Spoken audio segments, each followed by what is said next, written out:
Hi guys, welcome back to the future. We are back in lockdown and back on YouTube. We are going to be starting a new unit. We're going to be doing this unit in school of writing, but we're going to be doing it online. So we're going to start off with an experience day.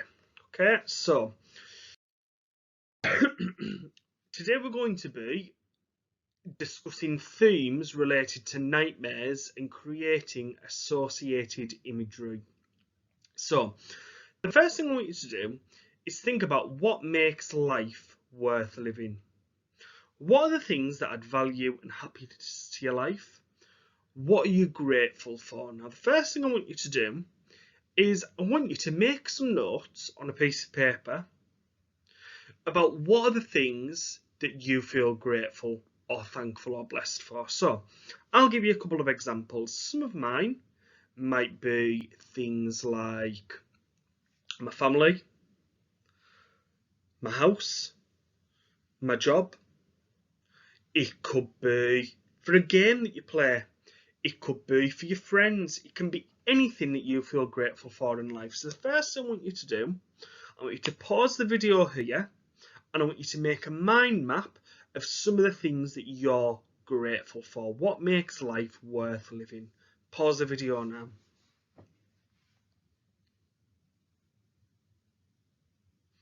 Okay, let's carry on. Okay, now we're going to look at the opposite side. So, rather than the things that we're grateful for, what are our biggest nightmares in life? What do you worry about in the future? Which negative thoughts play on your mind? So this time, I'm going to do a different mind map of things that you might be fearful of, scared of, nervous about, worried about. So to pause the video again here, just take 5 ideas maybe of things that you're scared about, your biggest nightmares in life. Pause the video here and do that now.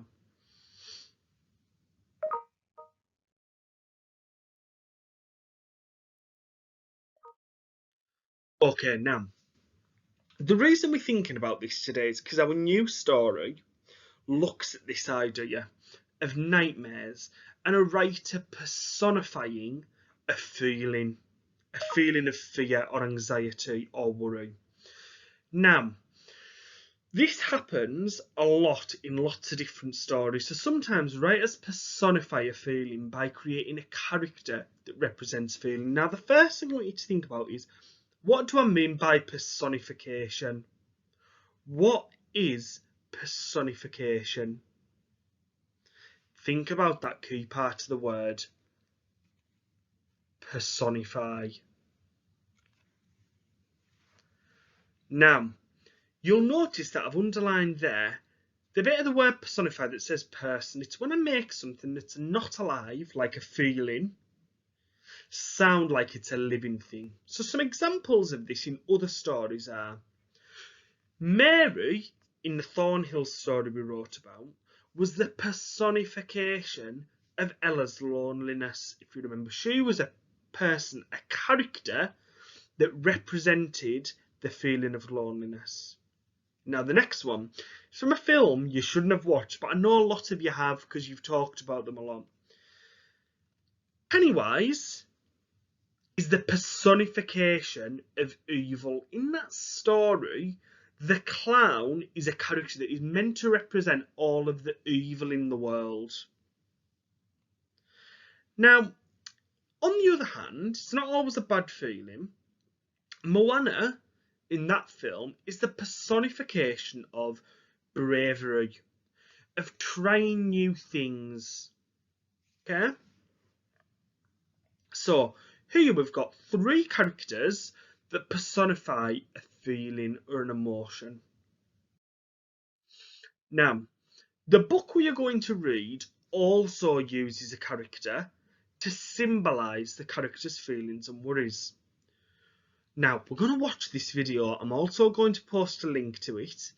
What worries do you think the monster might symbolise from the clip?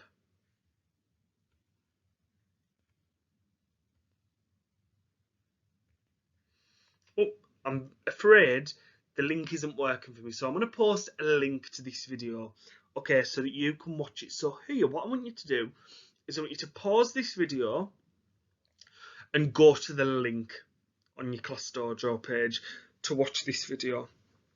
Do that now.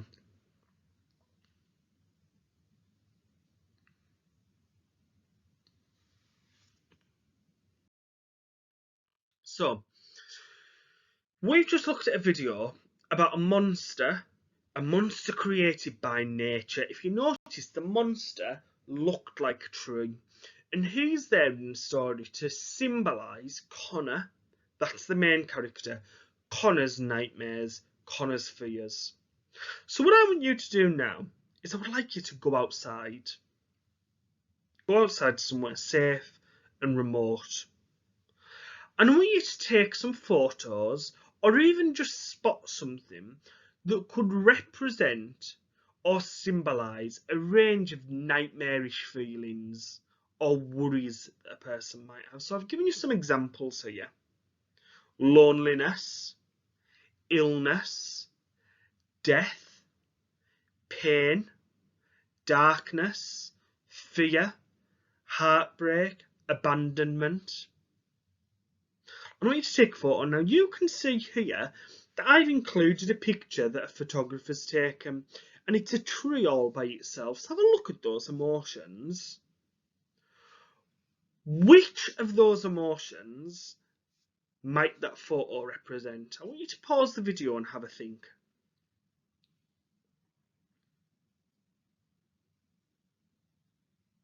Okay, now these are the ones I think it could represent. Now, it could represent loneliness because you can see that this tree is alone, it's isolated, there's no other trees or nature around. It could represent illness or death because it looks like the tree is dying, it's got no leaves, it looks small and shriveled. It could represent pain, some of the branches are cracked and snapped. It could represent darkness, the sun's setting, night's coming. It could represent fear. It almost looks like long witch's fingers or spider legs. It could represent heartbreak. Again, it's all alone. Or abandonment, it's all alone. So that picture could represent lots of different emotions. So what I want you to do now is choose one of those emotions on there, or a different nightmarish or worrying emotion that a person might feel. And I want you to go outside and I want you to take a photo. It can be of anything. And there's no right answer with this.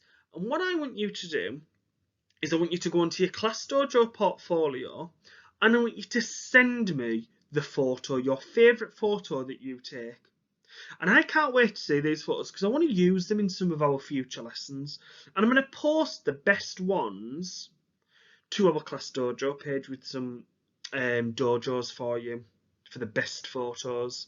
So I want you to take some photos that represent these feelings, send them to me to earn some dojos of your own. And I want you, if you can, to describe why you think it matches the emotion you've taken. Okay? I can't wait to see your photos, and you'll see a video from me again tomorrow for the first plot point in our story. How exciting. Okay, see you soon. Bye-bye.